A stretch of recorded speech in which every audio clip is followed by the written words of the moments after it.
Bonsoir à tous, je suis très heureux de vous accueillir ici à l'espace Jean Vigo et tout particulièrement d'accueillir Bertrand Tavernier autour d'une table ronde qui précédera la projection dans la brume électrique, une table ronde autour du thème polar et cinéma. J'aimerais vous présenter les intervenants autour de cette table et évidemment commencer par Bertrand Tavernier. Vous êtes le fils d'un éditeur, écrivain et résistant lyonnais. Vous naissez pendant l'occupation et d'ailleurs vous consacrez un très beau film au cinéma de cette période qui est Laissez-passer. Vous êtes l'auteur d'une filmographie très riche où vous abordez de nombreux genres, mais toujours avec une perspective, ou le plus souvent en tout cas, avec une perspective de critique sociale. Vous avez le film historique, on peut penser au tout dernier, La princesse de Montpensier, mais aussi Que la fête commence en 1975, La passion Béatrice en 87, consacré en particulier 2 films à la guerre de 14, La vie rien d'autre en 1989 et Capitaine Conan en 1996. Vous revenez sur cette idée de la violence qui a été propre à cette guerre et qui très souvent a été oubliée. Il y a également, vous avez même abordé dans un film que moi j'aime beaucoup, qui s'appelle La mort en direct, vous avez abordé d'une certaine manière l'anticipation, une anticipation qui est devenue entre-temps de l'histoire, puisque c'était quelque chose qui prévoyait à la fois une société de télésurveillance dans laquelle nous sommes, mais aussi la société voyeuriste de la télé-réalité. Je rappelle que c'est un film qui date de 1980, avec Romy Schneider poignante. Ce qui nous intéresse particulièrement ce soir, c'est votre filmographie qu'on pourrait plus classiquement appeler du film propre au film, une filmographie noire, en quelque sorte, à propos justement de la brume électrique, qui est le dernier en date. Mais moi, je me suis permis de remonter à un film qui est d'ailleurs un de mes souvenirs de cinéphile tout jeune, qui est un film qui m'avait profondément marqué, qui était L'horloger de Saint-Paul, qui est adapté d'un roman de Simenon, qui s'appelle d'ailleurs L'horloger d'Everton, qui se passe aux États-Unis. Vous l'avez ramené à Lyon, et je pense que c'est encore aujourd'hui une des visions un des films les plus intelligents, une des visions les plus justes de la société des pompidoliennes de ces années qui ne sont pas sans, avec leur obsession de l'ennemi intérieur, qui ne sont pas peut-être sans rappeler les nôtres.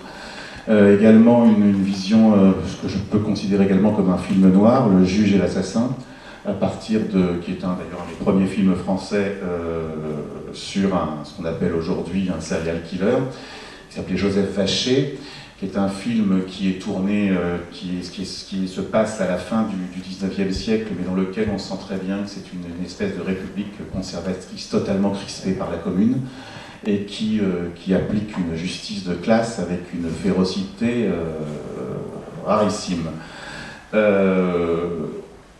On passe en 1980 avec Coup de torchon, qui est une adaptation dans les colonies, ça a été tourné à Saint-Louis-Sénégal, je crois, une adaptation d'un autre roman, d'un roman noir américain cette fois-ci, de Jim Thompson, un des plus célèbres d'ailleurs de Jim Thompson, qui s'appelle 1275 âmes, et qui, pour l'anecdote, occupait même le numéro 1000 dans la série noire.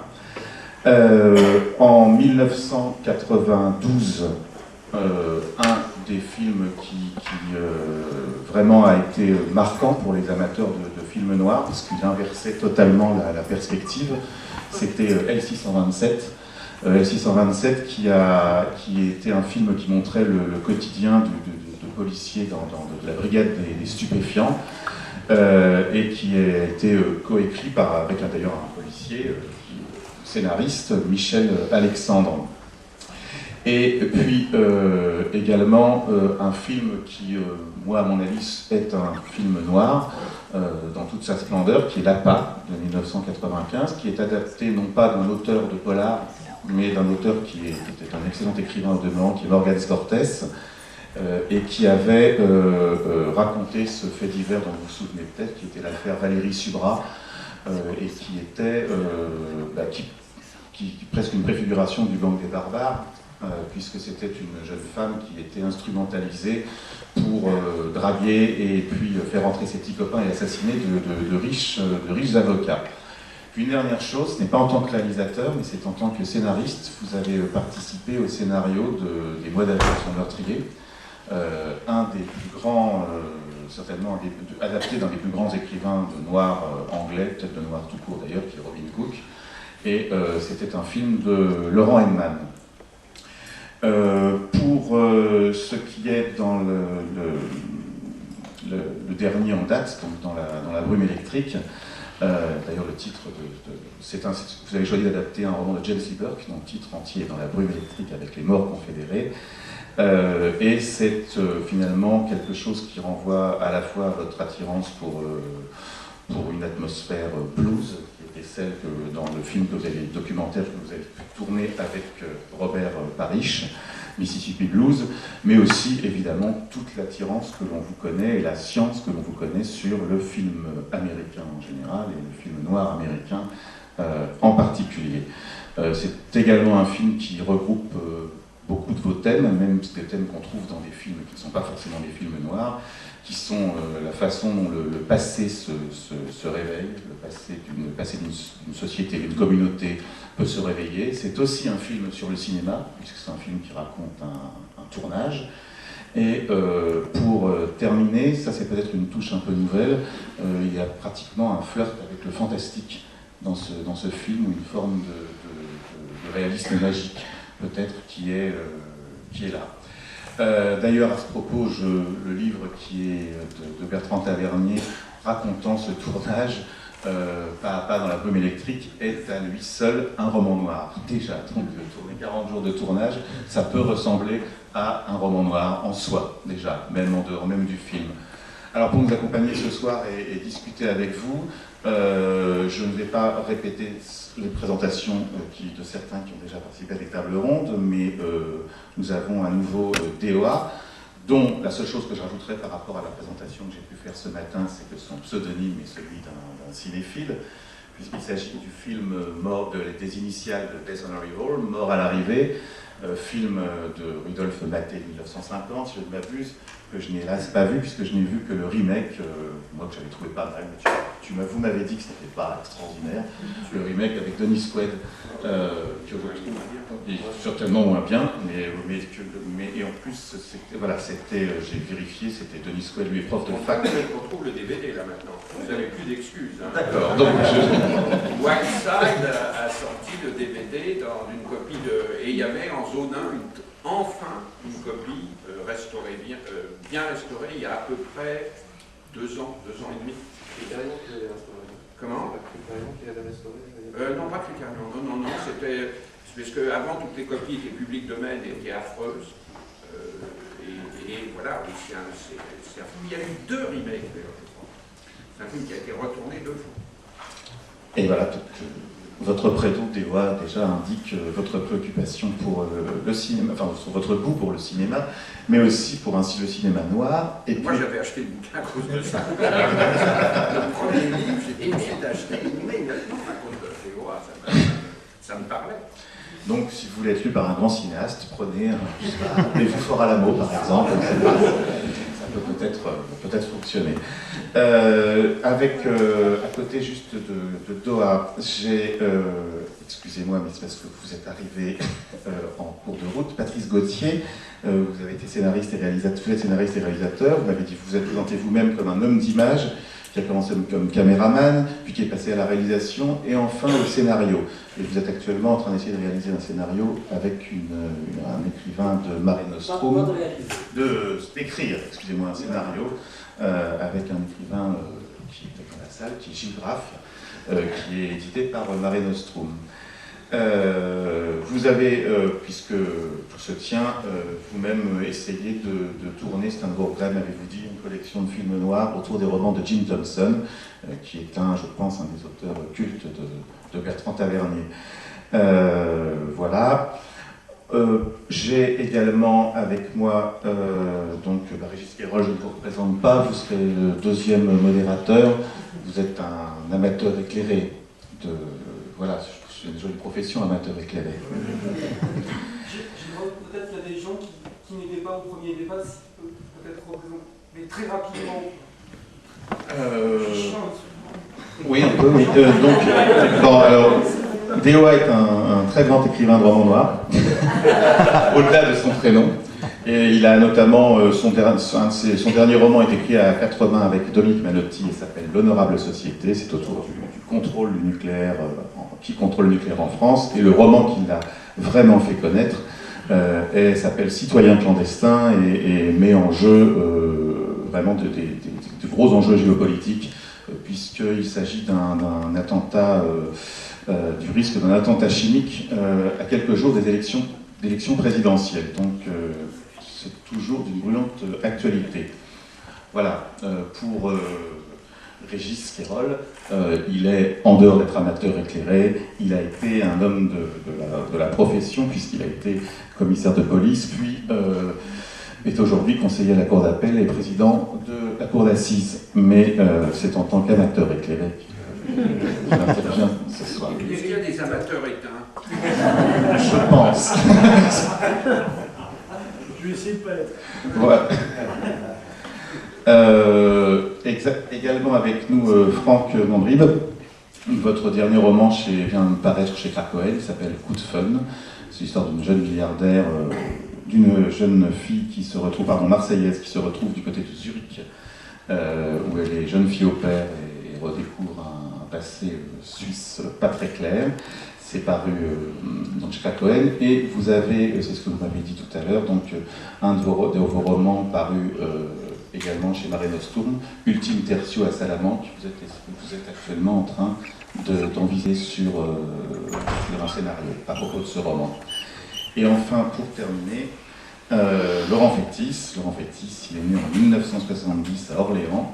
C'est un jeune surdoué, puisqu'il a publié son premier roman à 19 ans. Il ne veut pas que je le dise, mais tant pis pour lui. Et sous le pseudonyme de Brain Splash, pas de honte, c'était dans la collection Gore du Fleuve Noir. Et ça s'appelait La cervelle contre les murs. Donc, bon, ceci dit, ce jeune homme a fait des livres en série noire également tout à fait remarquables, comme Le mal du double d'Angue. Je pense qu'il y a des centaines de personnes qui ont répondu à cette phrase, il y a des gens qui ont témoigné. Pour moi, l'affaire est close, je pense qu'il doit amèrement regretter d'avoir dit ce qu'il a dit. Je veux dire, un film, ça demande 2 ans de votre vie, il faut avoir d'autres raisons que ça. Il y a d'autres raisons que de simplement suivre l'actualité. On doit être porté par les personnages, porté par un désir, et je prends un film, mais aussi un livre. Mais alors, à plus forte raison, un film qui demande souvent un temps énorme de gestation. Ça a été le cas de La Princesse de Montpensier, personne ne voulant financer le film historique. Donc, ça veut dire que pendant 1 an, on ne sait pas si on n'a pas travaillé pour rien. Voilà, donc là, vous savez, à ce moment-là, Nicolas Sarkozy, il est très très loin. On s'en fiche. Alors, quant à mes lectures, elles sont classiques. C'est vrai que mon père m'a fait apprécier la lecture, aimer la lecture, que j'ai beaucoup dévoré de livres, que le cinéma ne m'a jamais empêché. Il a vite de lire aussi, d'écouter de la musique, d'être intéressé aussi par énormément de choses, d'aller au théâtre. Mais pour ce qui est de la littérature policière, c'est des découvertes classiques. Commencer par, je pense, des livres que m'ont passé mon père, qui était d'abord Agatha Christie, pour qui j'ai toujours gardé un faible. Je trouve que Le meurtre de Roger Ackroyd et Guy Petitnègre sont d'excellents livres. Je vois maintenant d'ailleurs qu'Agatha Christie revient à la mode chez des écrivains, chez des critiques, chez mon ami Pascal Thomas, qui place très très haut. Et puis, après, j'ai commencé par piquer. Mais mon père avait aussi des bouquins policiers, mais il y avait aussi des livres policiers historiques. Moi, je crois qu'un des premiers que j'ai lus, c'est Monsieur Lecoq de Gaboriau, qui était tout à fait passionnant. Et puis des trucs qui traînaient, il y avait des Peter Chenet. Alors ça, je pense que c'est illisible. Moi, j'en ai gardé un très mauvais souvenir. Même jeune amateur de bouquins, je trouvais ça... Je sais pas, ça ne m'intéressait pas du tout. La traduction, je pense, le jouait beaucoup. Et puis après, ça a été le choc de Raymond Chandler, d'Achille Hamet, de la série noire. Et puis aussi certains auteurs qui étaient publiés par La Chouette ou par d'autres collections. Il y avait un type qui s'appelait Gilles Maurice Dumoulin, dont j'ai souvenir sur un livre qui s'appelait Assassin mon frère. Et voilà, et donc j'ai dévoré énormément de livres en allant surtout vers la série noire. Et en découvrant, et ça m'a pris beaucoup de temps, que souvent les livres étaient amputés, que les traductions omettaient des chapitres. Il a fallu que je tombe sur des amis qui étaient traducteurs, qui m'ont dit... et que même dans d'autres livres policiers, après, à ce moment-là, j'avais été assez copain avec des gens qui travaillaient autour de Mystère Magazine Fiction, des gens comme Alain de Rémieux, qui m'avaient dit que certains traducteurs, je crois que Maurice Bernard Andrève, avait changé l'identité du meurtrier dans une traduction. C'était arrivé plusieurs fois. Il y a des livres où, dans la traduction française, n'est absolument pas... Comment ? Ils se sont perdus beaucoup de choses à la série noire. Oui, mais ça pas seulement à la série noire, dans beaucoup d'autres collections, il y avait... C'est pas une littérature où les gens allaient vérifier la source, et j'avais découvert, moi, quand je travaillais sur Coup de Torchon, j'avais été acheté par hasard, il y avait eu une édition de 3 livres de Jim Thompson en hardcover qui avait reparu aux États-Unis. J'avais pu me procurer, j'avais découvert qu'il y avait 2 chapitres entiers qui avaient été omis par Marcel Duhamel dans la publication. Voilà, donc la découverte, il y a des auteurs qui m'ont marqué. J'hésite toujours à relire, en dehors de Thompson, de Chandler. Il y avait Don Tracy. Je me souviens d'un bloc de haine, Neige d'antan. Il y avait William Farrell, Si les carottes sont cuites. C'était un des livres, on en parlait beaucoup avec Claude Chabrol. Et puis après, il y a eu aussi beaucoup de livres de romans polars français, dont pas mal non plus. Je me suis mis à ce moment-là à en lire un certain nombre, poussé par mon ami François Guérif, qui est quelqu'un dont... Et puis j'ai suivi un peu ce qu'il publiait dans sa collection. Ça, j'ai été, disons, un lecteur assidu des livres découverts par Guérif. Est-ce que vous considérez que votre premier film, Simenon, qui adapte un Simenon finalement, est-ce que vous le considérez comme un film noir? C'est un film criminel, oui, c'est un film criminel. Je sais qu'il y a des nuances entre film policier, film noir, film criminel. C'est peut-être mais oui, j'avais conscience de faire un film sur le crime, sur les conséquences d'un crime. Oui. Et pas un peu sur les années 70. Et bien sûr. Sur l'atmosphère pompidolienne. Oui, je voulais parler de la France dans laquelle je vivais, de ce que je ressentais. Je ne voulais pas aller aux États-Unis, je ne voulais pas tourner, et j'ai situé le film dans la ville où j'étais né, parce que dans les décors que je connaissais, ça m'a permis de m'enraciner dans le sujet. Et puis, finalement, on a fait une adaptation très libre, puisque 80% ou 90% des scènes ne sont pas dans le livre.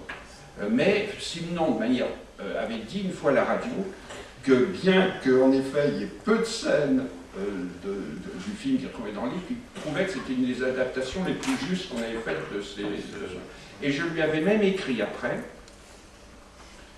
parce que ça avait été un projet qui avait mis au moins 4 ou 5 ans à se faire, je lui avais même écrit pour lui proposer de faire un film avec lui où il jouerait Maigret. je m'étais dit que Simon serait génial en Maigret. C'était et c'était une idée qui m'avait été soufflée par scénariste Orange, qui disait « Mais Maigret, c'est pas un policier, Maigret, c'est un romancier. C'est un homme qui arrive à s'introduire et à inventer le destin des gens qui sont autour et à reconstituer le destin des gens autour de lui. Il agit exactement comme un romancier. » Il m'a dit, mais pourquoi pas utiliser le romancier dans le rôle de son personnage.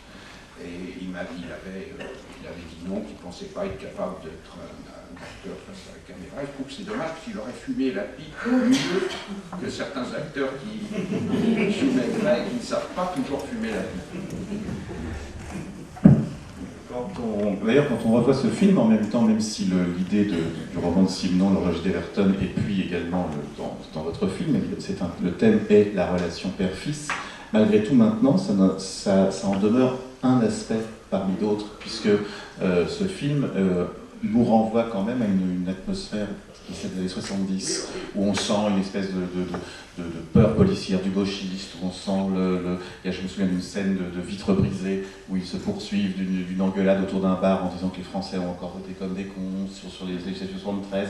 C'est-à-dire que vous avez quand même dans ce souci-là eu ce souci de rendre compte d'une époque. Absolument, absolument. Je voulais presque faire un film autobiographique, à la fois dans les décors de la ville où je connaissais, qui sont tous les décors de mon enfance, et en même temps parler de l'époque dans laquelle je vis. Parler du meurtre de Pierre Auvernais, parler de cette France-là, de cette France, et essayer de restituer ce climat un peu étouffant, un peu qui était ce que je ressentais, mais que ce soit pas, comment dire, que ce soit pas direct, que ce soit pas frontal, et que ce soit surtout pas à thèse, que ce soit induit, que ce soit à l'arrière-plan, comme ça, un petit peu. Il y avait une phrase qui m'avait frappé dans Simon, c'est un auteur que j'ai beaucoup étudié. C'est quand il reconnaissait comme principale influence Tchekhov. Et je trouve que par moments, Simon arrive à traduire des bouts de société, notamment dans beaucoup de romans coloniaux, beaucoup de romans, certains romans des années 30, dans La Veuve Coudert, on sent, il arrive à traduire ailleurs, et lui le disait, je voudrais faire un peu comme Tchekhov, dont on sent un peu l'âme de la société russe derrière, mais ce n'est pas au premier plan. Voilà, donc oui, c'était important, ça, ce côté-là, le journal télévisé de l'époque, tel qu'on pouvait le ressentir, le fait que la tirade de Jacques Denis en disant tous allez tous à la télé, ça qui restait assez actuel, je trouve, un peu ce qu'il disait de vous êtes des veaux, vous êtes des cons, c'était pas mal. Oui, je voudrais. Est-ce qu'il y a des réactions dans nos différents invités sur les propos de Bertrand Tavernier? Monsieur Quérol? C'est un sans faute. Voilà. Plus généralement, autour de une espèce de grand écart, je trouve, entre le fait grand écart, des Simon et James Stewart. Est-ce que vous pouvez nous parler un petit peu? Je trouve pas. Alors justement. Je trouve pas. Je pense que les deux sont deux écrivains qui ont dit la même chose. Quand Simon, quand il dit que l'intrigue pour lui n'est pas ce qui est le plus important, et ça n'est pas non plus l'atmosphère. On a beaucoup daubé sur l'atmosphère de Simon.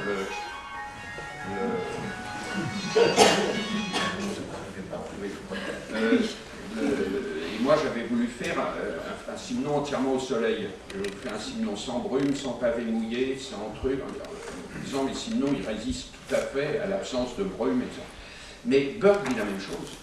Burke dit que l'intrigue compte beaucoup moins pour lui que les personnages, que ce qu'il y a derrière, que tout ce... Et d'une certaine manière, Robichaud est un policier atypique qui se conduit à l'ancienne, qui se conduit comme Maigret. C'est un policier qui se conduit par rapport à la psychologie des gens autour, par rapport aussi à la connaissance qu'il a de certains milieux, de certains métiers, de l'âme humaine. Ça, il n'utilise jamais, comme Maigret, ou très peu, il utilise juste de toutes les trouvailles technologiques nouvelles. Oui, il a besoin parfois d'ADN, de choses comme ça, mais ce qui compte pour lui, et c'est là où il est inimitable, et quand on parlait de Dave Robichaud avec le shérif de New Iberia, et qu'on lui disait, qu'est-ce que vous en feriez là maintenant? Alors il disait, il a sans doute atteint la limite d'âge, ce qui est possible, mais je l'utiliserai, parce qu'il a des qualités que n'ont pas les policiers que j'ai avec moi à l'heure actuelle, c'est-à-dire la connaissance du pays, la connaissance de l'histoire du pays, la connaissance de la société, donc et qui sont souvent très déterminants pour arriver à élucider certaines affaires. Et Maigret, c'est la même chose. Et je révèle, c'est aussi des livres où vous vous souvenez énormément des personnages, mais dans Maigret et l'affaire Saint-Fiacre, vous vous souvenez vraiment des personnages. À chaque fois, j'oublie l'identité du meurtrier. Et par contre, tous les personnages, je m'en souviens, la tête d'un homme, vous vous souvenez complètement de l'identité de ce personnage anarchiste qui traîne d'hôtel en hôtel, là, qui a été très bien montré par Duvivier dans son adaptation. Et c'est presque plus important que les péripéties de l'intrigue. Alors donc, je veux dire, voilà, Merci. Je voudrais te poser une question. Au sujet de Simenon, j'ai supervisé l'écriture et le tournage de 90 minutes de Simenon, des Tropiques. Oui, oui. Justement, ces Simenon situés dans les années 25-30, qui se passaient un peu partout dans le monde, y compris en Afrique. Il n'y a pas d'intrigue sur d'origine. Donc, il existait un décor, des personnages. Nous avons été obligés d'inventer 99% de l'intrigue. C'est bien pour tout, ça illustre tout à fait, et c'est vrai que c'est absolument pas l'importance, hein, l'histoire. Oui. C'est ailleurs. Je voudrais rebondir sur cette phrase, donc l'intrigue compte plus que les personnages, et interroger DOA sur cette idée. Puisque, voilà, est-ce que vous pensez, DOA, que l'intrigue compte plus que les personnages, que ce soit quand vous écrivez ou quand vous scénarisez pour Canal+. T'as pas honte de me rappeler mes trucs coûteux. Alors, il y a un grand débat qui m'est présenté depuis que j'ai œuvré un petit peu dans le cinéma et la télévision, c'est le point de départ est-il le personnage de l'intrigue? C'est un débat qui ne lasse pas de me surprendre, parce qu'en fait, je crois que dans tous les grands films qui m'ont plu, il y a à la fois de très bons personnages et de très bonnes intrigues.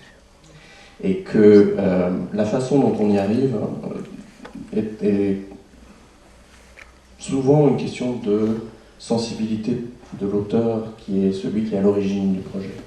Moi, à titre personnel, je pars toujours du décor, de l'intrigue, des événements, parce que ce sont ces choses-là qui me font réagir. Les sujets qui émergent dans mon imaginaire sont d'abord des sujets qui concernent des circonstances, des histoires, des faits divers. Et cette façon dont ils sont relatés met assez rarement en avant les protagonistes pour juste mettre l'événement en lumière. Donc, mon point de départ à moi, c'est ça. Quand je construis un texte,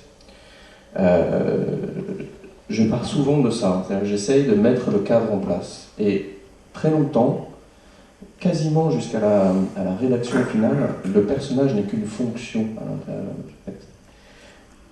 C'est au moment où j'ai résolu tous mes problèmes, je dirais d'ordre logistique et technique, que je peux enfin commencer à me concentrer pour faire naître des personnages et qu'ils deviennent tout d'un coup autonomes. C'est-à-dire qu'à ce moment-là, il prend une vie et il m'échappe. C'est un phénomène très mystérieux parce que je serais incapable de mettre des mots corrects dessus, mais je l'ai eu à chacun de mes livres. Ils étaient très cernés dans des positions et des fonctions à l'intérieur du texte, et tout d'un coup, au moment de la rédaction, ils font des choses qui me surprennent, des choses que je n'ai pas prévues. Je pense que c'est à ce moment-là qu'ils, effectivement, je ne peux pas le dire autrement, qu'ils prennent vie, ils m'échappent. C'est un peu, ça a l'air un peu étrange de dire ça comme ça, parce qu'on a toujours l'impression que ça vient de nous, mais le travail d'écriture, qui est un travail de longue haleine, qui est un travail qui est fastidieux parfois, qui est un travail de sans cesse sur le métier, remettez votre ouvrage, etc., finit par faire naître les conditions d'originalité, de spontanéité, et c'est, je dirais, à ce moment-là qu'il faut que les personnages deviennent les bons vecteurs pour que tout ce qu'on a envie de raconter autour, les gens puissent ressentir une empathie pour ces histoires. Et effectivement, là où je vous rejoindrai, c'est que sans bons personnages, de toute façon, une histoire ne tient pas. C'est-à-dire que le vecteur qui va attirer un lecteur ou un spectateur, c'est avant tout un humain auquel on peut s'identifier ou se référer. Il faut qu'il y ait ça. Moi, je voudrais brièvement deux choses. Premièrement, ce que disait Simenon et James Lee Burke, ça compte pour eux. Hein, ce n'est pas une règle qui a valeur, qui a une valeur, comment dire, scolastique, universelle. Deuxièmement, je pense qu'il y a un problème de sémantique. Il y a une différence entre intrigue et histoire. Quand je parle parce que dans Burke ou dans Simenon, il y a de très très bonnes péripéties qui arrivent à certains moments. Burke, il y a des surprises formidables qu'il agence, des découvertes, des rencontres qui sont je pense que c'est le début, et qui mettent immédiatement des personnages en train, je ne sais plus dans lequel livre, c'est un des derniers, qui commence par un interrogatoire dans une prison, et je crois la troisième phrase, c'est un jeune mec qui appartient à des gangs, comme ça, et il lui dit: tu appartiens au gang, je sais pas, les anges, je ne sais pas quoi, le X15, X27, un truc là. Et il lui dit: mais comment vous avez trouvé ça? Il dit: parce que c'est gravé sur ton sourcil. Et immédiatement, en deux phrases, vous avez déjà un affrontement, vous avez l'intense connerie d'un des deux personnages qui n'arrive pas à comprendre. Et ça, c'est également, c'est une péripétie, puisque tout de suite, il vous donne le passé du personnage, d'où il vient. Mais en revanche, il y a des films où j'ai l'impression... Alors, je pense que dans un film où j'ai essayé de me libérer de la tyrannie de la trique, qui était M627, mais je voulais qu'il y ait une histoire avec une progression, avec quelque chose qui fasse avancer, alors je ne sais pas, on peut l'appeler le récit, de la narration, mais où on ne ressorte pas, où on ne soit pas soumis à des péripéties d'intrigue. Je vois dans des films d'enquête qui se veulent un peu comme ça, un peu, comment dire, unanimistes, avec beaucoup de personnages, les gens, il y a beaucoup de scénaristes américains qui ont peur que, du coup, il n'y ait plus d'histoire. Alors on va fabriquer un conflit. Par exemple, le héros va être opposé à son chef, qui va tout le temps lui dire: il ne faut pas que tu fasses cette enquête, tu ne peux pas. Et vous avez l'année de Dragon, par exemple, vous avez 5 fois la même scène, qui sont chaque fois destinées à relancer le conflit dont on n'a pas vraiment besoin. Et c'est là où, à ce moment-là, le film se soumet à une intrigue. D'autre part, il y a des films où il y a des péripéties qui sont fabriquées que pour l'intrigue, en dissimulant des trucs, en dissimulant une action. Il y a même, moi, j'ai eu un immense débat avec Tarantino autour du Doulos, qui est un film dont j'avais été l'attaché de presse, sur lequel j'avais travaillé, et où j'admire beaucoup de choses. Il y a toujours un truc que j'ai jamais avalé dans Doulos.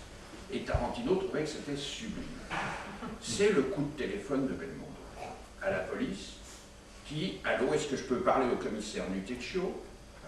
Et on raccroche. Et après, ce commissaire fait passer Belmondo par une balance, et ensuite, ça oblige à une narration très longue de Belmondo qui explique à Reggiani avec force flashback qu'en fait il a dit autre chose dans la conversation. Mais cette autre chose nous est cachée.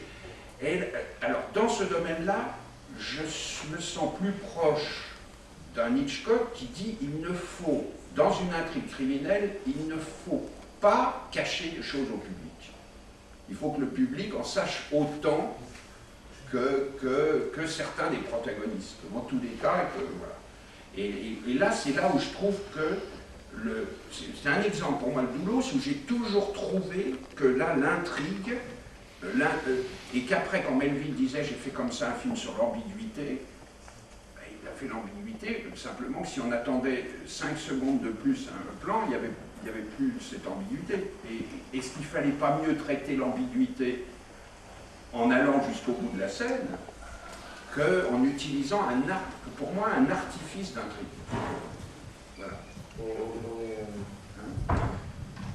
On est rentré dans le cinéma américain moderne, grand public, et dans la télévision, parce que la télévision américaine fabrique. Alors, ce qui est très fort avec eux, parce que moi je trouve ce qui rend un miracle quand même pour ça, c'est qu'ils sont à la fois capables du pire comme du meilleur. C'est-à-dire qu'ils sont capables de créer des films qui sont fabriqués. C'est-à-dire qu'en fait, c'est même plus une question de péripétie, ils les fabriquent. Tout est artificiel. À telle minute, il faut qu'il y ait ça, à telle minute, il y ait ça.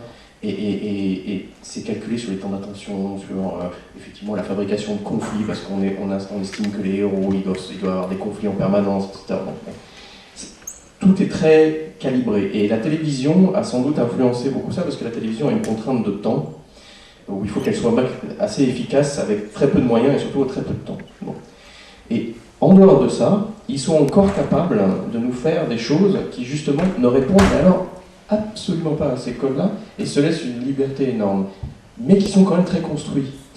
Je vais donner un exemple de série télévisée qui, alors, la plupart des gens n'en ont pas entendu parler en France parce qu'elle est restée très confidentielle. Les gens qui aiment le polar l'ont certainement vu, c'est une série qui s'appelle Sur écoute. C'est une série qui est la série la plus construite que je puisse imaginer. Il y a énormément de personnages, de destins qui s'entrecroisent, c'est extraordinairement bien écrit, c'est juste, c'est réaliste, etc. Donc c'est très construit, ça a été pensé. Mais, quelque part, ça reste spontané. Moi, je trouve ça assez admirable.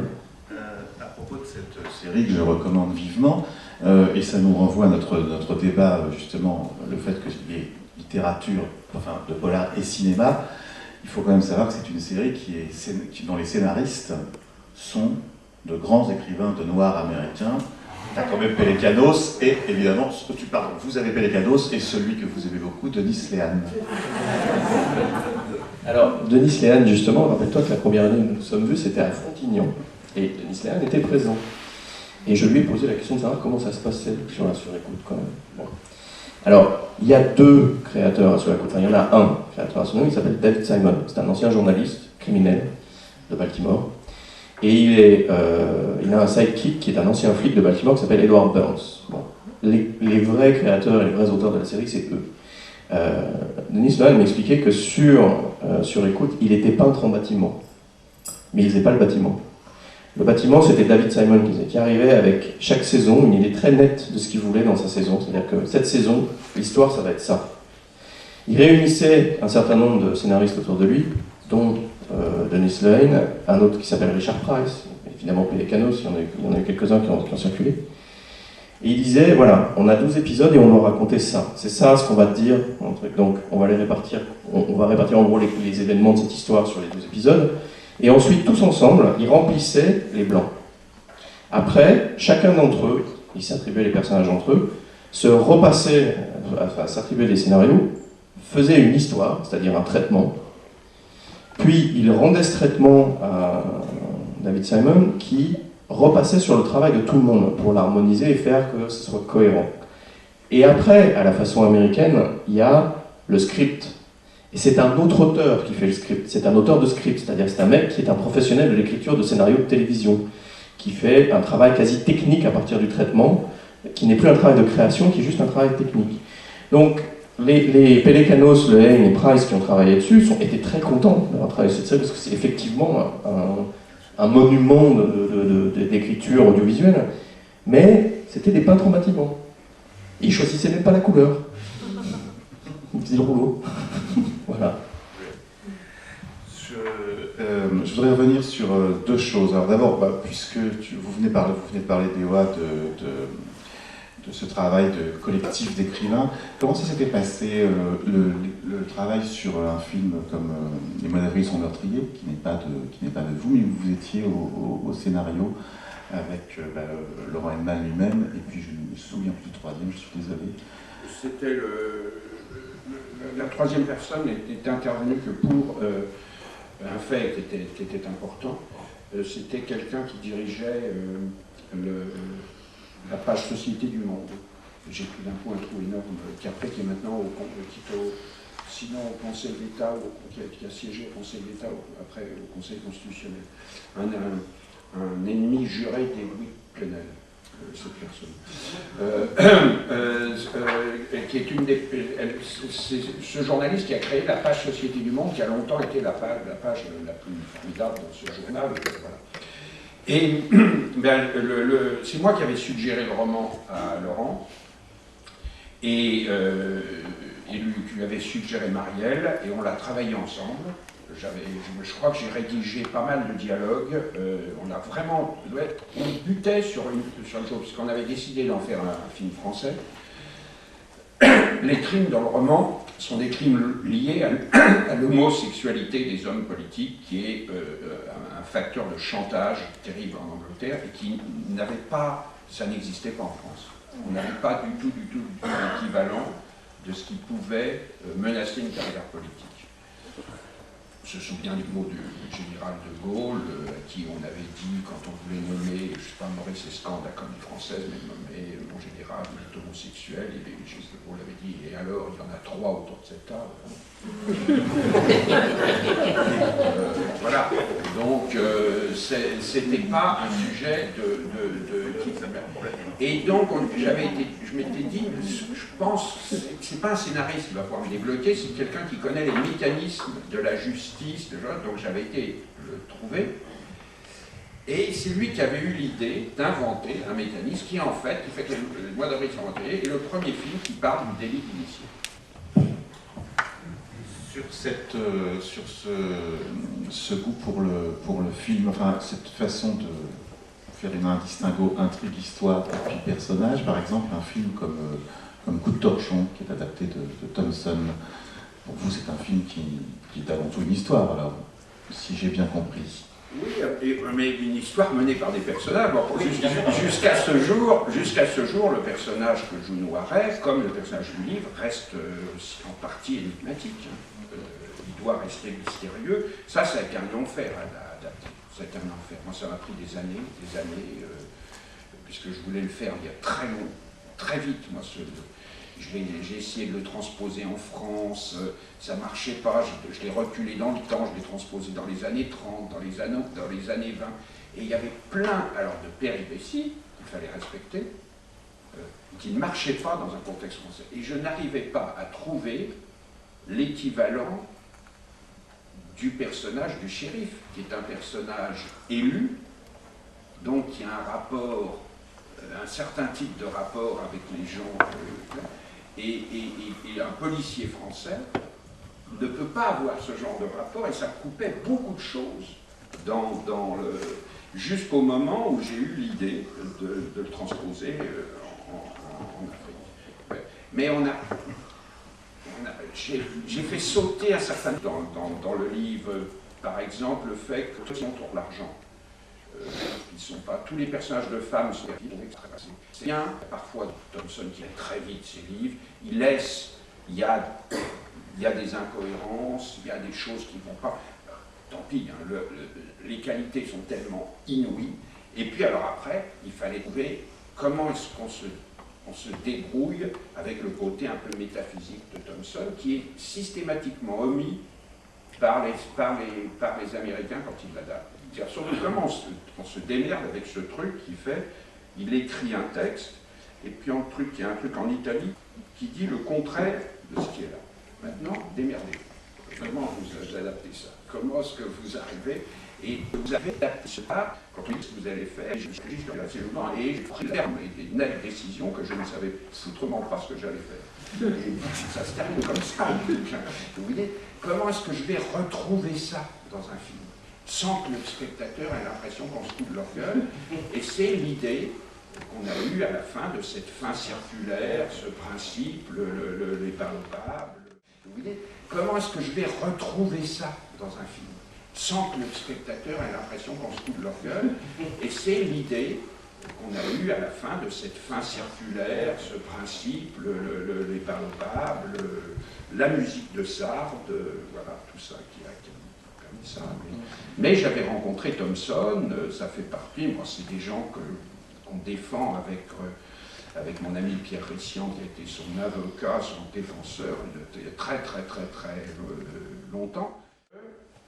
Thomson avait coécrit des scénarios pour Kubrick. Kubrick avait d'ailleurs, nous avait dit, le producteur de The Killing, James Pieris, Kubrick avait perdu dans le métro un scénario de Thomson. Donc il n'y avait qu'un seul exemplaire. Qui a été retrouvé après, qui a été retrouvé récemment et qui est devenu, puisque Kubrick voulait faire le démon dans la peau. Il voulait faire, voilà.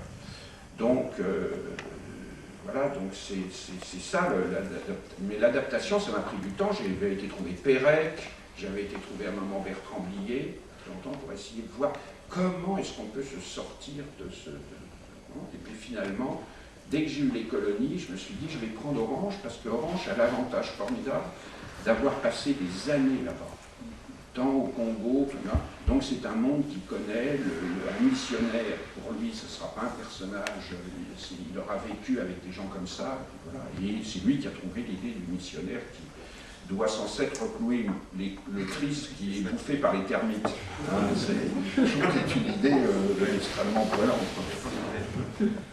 Oui, et ce qui est assez étonnant, c'est que c'est finalement un mécanisme, d'un mal jaillit un bien, c'est-à-dire qu'en plus, vous vous retrouvez avec quand même un film qui est aussi une lecture, même si ce n'est pas l'essentiel, qui est aussi une lecture anticolonialiste, qui est aussi une lecture, une critique du colonialisme assez nette, claire et nette quand même. Ça, on n'allait pas s'en priver.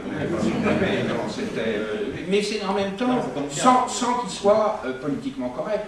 Moi, quand on le montre aux États-Unis, la scène, je me souviens de l'avoir montré dans l'Institut Sundance chez Redford, la scène où Noiret tue le noir, en lui disant c'est ceux qu'on aime le plus, voilà, et puis si ça peut te faire plaisir, alors c'est vraiment, moi j'ai autant de peine que toi, etc. Et il le tue.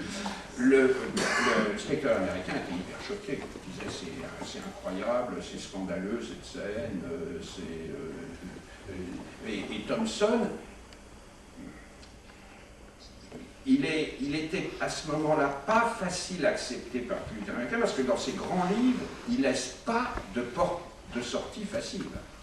Il n'y a pas quelqu'un qui vient faire une tirade progressiste pour donner une explication. Au contraire, il ferme les portes à chaque fois et il vous laisse vous démerder. Et ça, je trouve que c'était assez intéressant. Est-ce que c'est pas justement le propre du roman noir par rapport du film noir et du roman noir par rapport à ce qu'on pourrait appeler le film policier, le roman policier? C'est une idée qu'on avait ce matin, qu'on avait évoquée, à savoir que le film policier est un film qui part dans un monde ordonné, où le désordre va s'introduire et où l'ordre revient à la fin.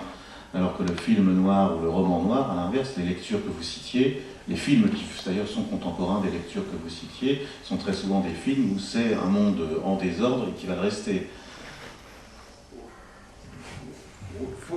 Je pense qu'il faut nuancer, il y en a où c'est vrai, c'est ça, et en même temps, il y en a où dans ce désordre, il y a quand même des valeurs. Un film, pour moi, le grand film noir qui est Pendez-moi ou Écourt, est un film qui quand même, bon an mal an, quelles que soient les péripéties qui arrivent, maintient certaines valeurs, l'amitié, un vrai rapport d'amour finalement, là, il y a quand même trois ou quatre personnages, ces choses-là restent. Et d'autre part, je crois que c'est pas un hasard si aussi la plupart des grands films noirs américains des années 40, 55, hein, étaient écrits par des gens dont la plupart se sont retrouvés sur la liste noire, qui étaient des gens progressistes. Et leur premier travail, ça consistait à miner certaines valeurs de la société américaine et arriver à les dessouder. Mais en gardant certaines choses. Il y a, je sais pas, vous avez vu celui qui vient de sortir chez Wildstyle, La menace dans la nuit. C'est à la fois, plein de choses sont chamboulées, mais il y a certaines valeurs, hein, qui restent quand même très très fortes, et que je pense que ni Trumbo, qui a en fait écrit le scénario, ni Berry n'auraient sacrifié. Je pense que c'est... Mais... Oui, mais ces valeurs n'empêchent pas que le monde reste chaotique, sauvage et violent. Alors, beaucoup de ces films noirs ont été faits par des metteurs en scène émigrés, souvent européens, et qui s'inscrivent en faux contre un des grands trucs, en tous les cas, pour essayer de battre en faux certains des principes dominants de la narration hollywoodienne.